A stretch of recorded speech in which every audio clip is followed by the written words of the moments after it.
సమాచారం కోసం 95 న్యూస్ ఇప్పుడు యాప్లో మీ ముందుకు వచ్చింది. వెంటనే డౌన్లోడ్ చేసుకుని న్యూస్ అప్డేట్ తెలుసుకోండి. ప్రతి క్షణం ప్రజాక్షేమం కోసం. Welcome to 95 news. ప్రతి క్షణం ప్రజాక్షేమం కోసం నేను మీ మాధురి. ఈ రోజు మనం గాంధీ భవన్ లో ఉన్నాము. మనతో పాటు ఉన్నారు స్పోక్స్ పర్సన్ నరేంద్ర గారు. ఇప్పుడు వారితో మాట్లాడేద్దాం. నమస్తే సార్. ముందుగా మీకు happy new year. Okay, congratulations. Congress అయితే మొత్తానికి గెలుపు కైవసం చేసుకుంది. మీ అందరి ప్రయత్నాలు వృధా పోలేదు. సో ఎలా ఉందంటారు ఇప్పుడు ప్రభుత్వ పాలన? ప్రభుత్వ పాలన మంచిగా ఉంది. ఆరు ఇంకోటి ఇప్పుడు కరెక్ట్ తెలంగాణ వచ్చినట్టు జనాలకు. అవునా? మొన్న ఏదో బందీ అయి ఉన్నట్టుండే ఇప్పుడు కరెక్ట్ ఇప్పుడు తెలంగాణ వచ్చినట్టు అందరు సంతోషంగా ఉన్నారు. ఇక ఆరు గ్యారెంటీ 2 చేసినాము, ఇంకా 4 కూడా ప్రజాపాలన అప్లికేషన్లు అయితే ఇస్తున్నారు. సో అవన్నీ అమల్లోకి వచ్చేవే అంటారా, సాధ్యమే అంటారా? ఎందుకంటే ఇప్పుడు ప్రజా భవన్ దగ్గర కూడా ప్రగతి భవన్ ని ప్రజాభవన్ చేశారు. చాలా మంది అక్కడ ఉన్నారు, చాలా రకరకాల సమస్యలతో అక్కడికి వస్తారు. ఇవన్నీ కూడా సాధ్యపడే విషయాలేనా? ఇంతమంది సమస్యల్ని నిజంగా తీర్చగలుగుతుందా ప్రభుత్వం? అంటే మేడం ఇప్పుడు గతంలో ముఖ్యమంత్రి ఎవరిని గెలిచేది కాదు. అంతకుముందు ఉన్న ముఖ్యమంత్రి మా కాంగ్రెస్లో చరిత్ర తీసుకో, రాజశేఖర రెడ్డి కానీ, టి అంజనే కానీ, ఎవరైనా కానీ వారంలో ఒక 2-3 రోజులు జనాలను కలిసేది, వాళ్ళ బాధలు తీసుకొని ఆ కన్సల్ట్ డిపార్ట్మెంట్కు దాన్ని ఎండాజ్ చేసి పంపించాడు. ఈయన ప్రగతి భవన్ కాడ మహాసంలో తెల్లబట్టలు వేసుకొని నిలబడితే పోలీసు వాళ్ళు పట్టుకపోతున్నారు. ఆడ ఫామ్ హౌస్ కాడ కలవాడు. ఇక సెక్రటరియట్లోనే అయితే ఎమ్మెల్యేలకు ఎంట్రీ లేదు. మీరు మొన్న చూసారు కదా, సీతక్కనే ఆపిరు. ఇక జనాలు అంత తికమకం ఉండే. ఇప్పుడు పోయి ముఖ్యమంత్రికి చెప్పుకునే అంత స్వేచ్ఛ కలిగింది. అందుకే అందరు పోయి వాళ్ళ బాధలు చెప్పుకుంటున్నారు. అంటే ఇప్పుడు కేసీఆర్ పాలనలో రాష్ట్రం అప్పుల పాలు అయిపోయింది అని మొన్నటి వరకు మీరు అందరూ అన్నారు. కానీ అప్పు చేయకుండా ఇప్పుడు కాంగ్రెస్ ప్రభుత్వం ఇవన్నీ చేయగలుగుతుందా? అంటే ఇప్పుడు మేడం ఆయన అప్పులు చేసినది వాస్తవము. ఇది అసెంబ్లీలో కూడా రేవంత్ రెడ్డి గారు ప్రకటించిండు ఎంత అప్పులైంది, ఏం కదా. 6 లక్షల చిల్లర కోట్ల రూపాయలు అప్పు చేసిండు అనేది ఒకటి. ఆయన ఆర్టీసీ డిపోలు అన్ని బ్యాంకులలో కొద్దిగా పెట్టిండు. జూబ్లీ హిల్స్ పెట్టిండు, రాణిగంజ్ పెట్టిండు, క్రాస్ రోడ్ది పెట్టిండు, మెడికల్ డిపో పెట్టేసిండు. ఇవన్నీ పెట్టి 4 లక్షల చిల్లర్ల కోట్లు తీసుకొచ్చిండు.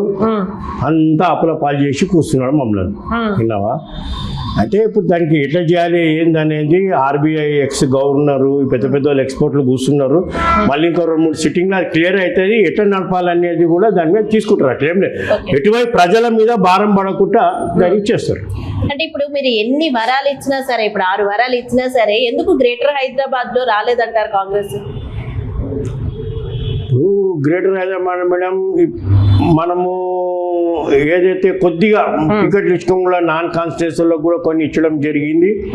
పోతేంది ఇది మెట్రోపాలిటన్ సిటీ, ఇది గ్రేటర్ హైదరాబాదు. ఇక అంత జల్దీ పుంజుకోలేకపోయింది. ఎంతనైతే ఊర్లలో జనాలు టీఆర్ఎస్తో బెజారయ్యి పోలీస్ కేసులు, అన్ని పథకాల మీద అలా భూములు గుంజుకుని ఇవన్నీ ఆడ ప్రభావితం బాగా చూపెట్టినాం మేము. పోతేంది ఈ సిటీలో ఆయన ట్రయాంగిల్ ఫైట్ ఉన్నది. బీజేపీ, కాంగ్రెస్, టీఆర్ఎస్, ఇక మన అది ప్రవీణ్ పార్టీ, ఇవన్నీ ఉంటాయి కదా మేడం. అలా కొద్దిగా మాకు సెటిలర్స్ అయితే ఇక్కడ ఎక్కువ మంది ఉన్నారు. సెటిలర్స్ ఉన్న ప్లేస్ లో కొంచెం కాంగ్రెస్ వస్తుంది అని హోప్స్ ఉన్న ప్లేసెస్ లో కూడా రాలేదు, ఎందుకంటారు? అంటే మేడం ఇప్పుడు ఈ ఓల్డ్ సిటీవి ముందొస్తుంది అవి అంతే మేడం. ఆ 7-8 సీట్లు అది ఎప్పుడు ఎంఐఎం ఖాతానే పడుతున్నది. విన్నారా? అందుకే ఇక్కడ ఇబ్బంది జరిగింది అంతే. ఓకే సార్, అయితే ఇప్పుడు మీ గురించి మాట్లాడదాము. అంటే రేవంత్ రెడ్డి గారు అన్నది ఏంటంటే కాంగ్రెస్ కార్యకర్తలకి మేము న్యాయం చేస్తాము, వాళ్ళకి ఎక్కడ అన్యాయం జరగదు అని అయితే మాట ఇచ్చారు. అంటే చాలా సందర్భాల్లో చెప్పారు. సో మీరు ఏ పదవి ఆశిస్తున్నారు? మీకు ఎమ్మెల్సీ ఏమైనా వస్తుంది అనుకుంటున్నారా? మేడం నేను ఎన్ఎస్ఏలో చేసిన తర్వాత Hyderabad youth Congress general secretary చేసిన తర్వాత యూత్ కాంగ్రెస్ ప్రెసిడెంట్. నా అంత లాంగ్ టర్మ్ ఎవరు చేయలే. 8, 9, 9.5, 10 సంవత్సరాల దాకా చేసిన. సుమారు కాంగ్రెస్ పార్టీ ఒక 11 కేసులు నా ఇండివిజువల్ కొట్లాడినా. ఒక 3.5 సంవత్సరాలు కోట్ల పొంటి తిరిగిన. దాని తర్వాత నేను youth Congress state general secretary అయినా. నేను జనరల్ సెక్రటరీ అయ్యి ఒక 4 జిల్లాలకు ఇన్ఛార్జిగా చేసిన. వైజాగ్, విజయనగరం, వరంగల్, చిత్తూరు, తిరుపతి. దాని తర్వాత ఇప్పుడు స్పోక్స్ పర్సన్ చేసిన. గతంలో నేను యూత్ కాంగ్రెస్ ప్రెసిడెంట్ ఉన్నప్పుడు ఒకసారి హనుమంతరావు ఎంబడ 7 రోజులు జైలుకు పోయినా. అసెంబ్లీలో జరిగినప్పుడు 1 నెల రోజులు పోయినా. అశోక గజపతి రాజు ఇంటి మీద మేమైతే అటాక్ చేసినామో నా మీద ట్రెస్పాస్ కేసు బుక్ అయింది. సుమారు అందులో ఒక 12 రోజులు పోయినా.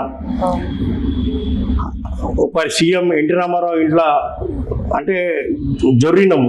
హనుమంతరావు ఎంబడ అందరం జొర్రినాం. ఆ దినం జర్రట్లో ఫైరింగ్ అవుతుండే. ఇక మమ్మల్ని అరెస్ట్ చేసి తీసుకుపోయారు. అప్పుడు 2 రోజులు జైలు పోయినా. నా లైఫ్ మొత్తం అంతా స్ట్రగుల్లోనే పోయింది మేడం. అంత ఆపోజిషన్. మీరు చూస్తున్నారు, మొన్న నాకు పిసిసి ప్రెసిడెంట్ నాకు ఒక బాధ్యత ఇచ్చిండు.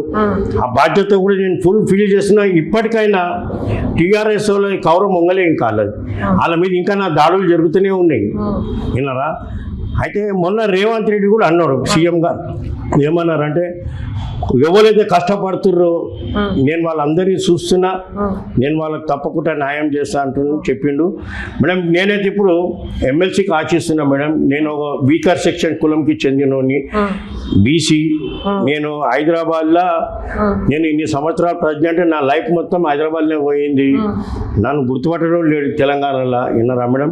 నాకు తెలుసు రేవంత్ రెడ్డి తప్పకుండా నాకు న్యాయం చేస్తాడని నేను ఎమ్మెల్సీకి ఆశిస్తున్నా. அவர் నాకు తప్పకుండా ఇస్తాడైనా. అంటే ఎప్పుడు తెలుస్తాయి అంటారు ఇవి? ఈ ఎంపీ ఎలక్షన్ అయినాక మేడం. ఎంపీ ఎలక్షన్స్ అయితే మీకైతే గట్టి నమ్మకం ఉంది? మీకైతే తప్పకుండా నాకు రేవంత్ రెడ్డి మీద నమ్మకం ఉంది. వారు ఢిల్లీలో అధిష్టాన వర్గం కూడా నాకు ఒక వైపుకి సిగ్నల్ ఇచ్చారు. నేను తప్పకుండా అయితాను కూడా నాకు నమ్మకం ఉంది రేవంత్ రెడ్డి మీద. Okay right, congratulation. నాకు ఇంత ముందు కూడా పిసిసిలో రాకముందు కూడా నాకు ఒకసారి మెట్ల కాడ కలిసిండు. కలిసి చెప్పుకుంటూ పోయిండు, నీకు న్యాయం చేస్తుంది అని చెప్పిండు. ఆయన ఇచ్చిన బాధ్యత నేను పూర్తి స్థాయిలో మేడం మీరు చూస్తూనే ఉన్నారు. అంటే ఈ మాట ఇచ్చిందంతా ఆయన సీఎం అవ్వక ముందంటారా, సీఎం అయిన తర్వాత? సీఎం అయినాక కూడా 2 సార్లు చెప్పింది కదా, నిన్న కూడా చెప్పింది కదా మేడం. నేను కార్యకర్తలు ఎవరో ఏం చేస్తున్నారు అన్ని చూస్తున్నా. ఎవరైతే పార్టీకి 24 గంటలు నిరంతరం కష్టపడుతురో వాళ్ళకి తప్పకుండా న్యాయం చేస్తా అని చెప్పిండు. అప్పుడు నాకు నమ్మకం ఉంది ఆయన చేస్తాడు. గట్టి నమ్మకం ఉంది ఎమ్మెల్సీ చేస్తాడు మేడం. ఓకే, ఇస్తే ఏమి ఇస్తారు అనుకుంటున్నారు? మీకు ఏమి ఇస్తే బాగుంటుంది? ఆయన నేనైతే ఎమ్మెల్సీ ఆశిస్తున్నా మేడం. ఎమ్మెల్సీ అనుకుంటున్నారు తప్పకుండా. Okay right, thank you so much sir. All the best మీకు.